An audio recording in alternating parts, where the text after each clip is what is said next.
Taubat apa syaratnya? Kalau kita ni melakukan dosa dengan Allah, 3 syarat.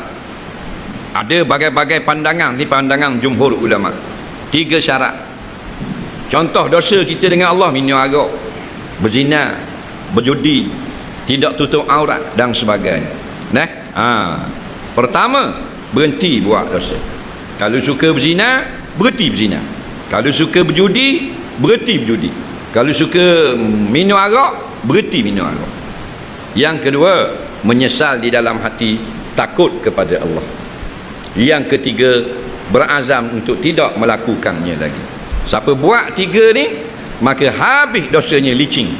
Lagu mana jadi? Macam kanak-kanak. Atta ibu aniz zambi, kata Rasulullah, kaman la zambalahu. Orang yang bertaubat sungguh-sungguh kepada Allah, maka jadilah dia seperti kanak-kanak yang tidak mempunyai dosa.